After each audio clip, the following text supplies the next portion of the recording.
Hey, Inner Warriors! I just came back from watching Thor Love and Thunder, and though it's not as refreshing or as balanced as Thor Ragnarok, it's still an enjoyable ride that I felt leaned too hard on the cartoonishly silly, which made it lack an emotional depth.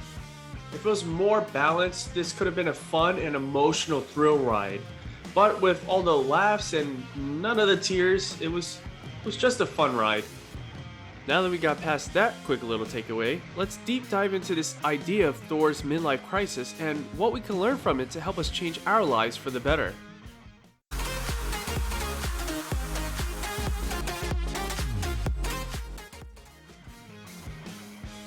The movie plays with the idea of Thor having a midlife crisis.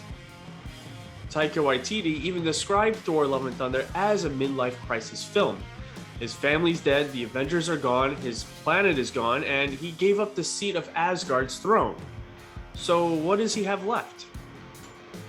We too may need to reflect on ourselves and instead of avoiding our midlife crisis, take an honest evaluation of where we are not as compared to where we want to be. By the way, please like, subscribe, and hit that notification bell to join the Inner Warrior community where we help pop culture fans with tips and tools to unleash your inner warrior and achieve your goals.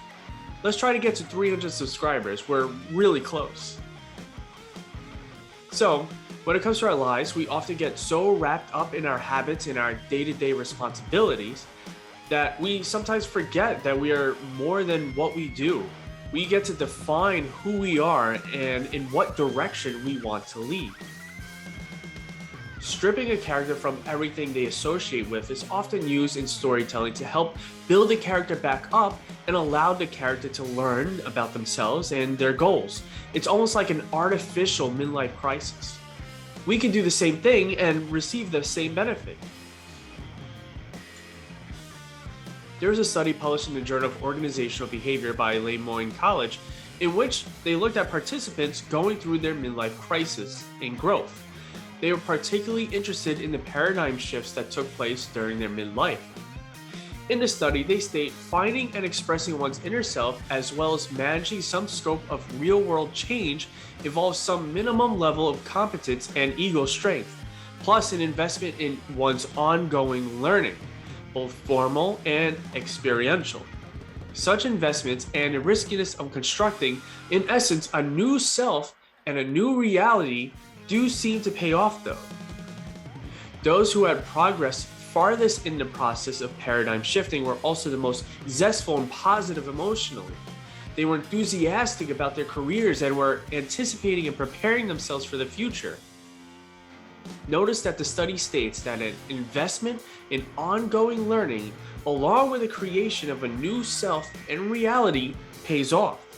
The study found that those who were active in education programs were more involved in their paradigm shift. The study states many programs press the student to question some of their assumptions. Along with the questioning process, alternative frameworks for making sense of one's field and personal experience are usually presented. In this way, such programs are supportive of paradigm shifting. With paradigm shifts, learning is an important agenda. A growth or transition inevitably involves the person in new learning ventures, directed both outwards and inwards. In a related vein, Ferguson notes the wide range of methods and disciplines. Examples of meditation, psychotherapy, hypnosis, yoga, training groups, designed to create transforming experiences, unfreezing of the old self, and a finding of new inner voices. While no quantitative measures were developed in this area, interview data suggests that such methods and disciplines were often important features in the personal change processes of our participants. So, just like Thor questioned his place and whether he'd ever find love in Thor Love and Thunder, we need to look at our assumptions and question them in order to build our new selves and create our new reality. Are you unhappy with the current career path? Are you unhappy with your relationship status? Are you unhappy with your current lifestyle? Take the time to look within, check in with yourself and where you are in those areas of your life, question any assumptions you have about yourself, Participate in an education program that will get you closer to where you want to be and build your new self. For example, if you're looking to change careers, find what you like and don't like about your current career. Question your assumptions about what you think you can and can't do, what skills you can and can't learn, or what jobs you can and can't have. Look for courses that would help you close the career skills gap between the job you have now and the career you want to have, and build yourself into the person that has that new career. Build yourself back up like Thor into a new and better person. What were your thoughts on Thor Love and Thunder? Let me know in the comments below. And click here if you want to see how we can use our minds to alter reality. Or click here to see what Goku and Vegeta's rivalry can teach us about reaching our goals.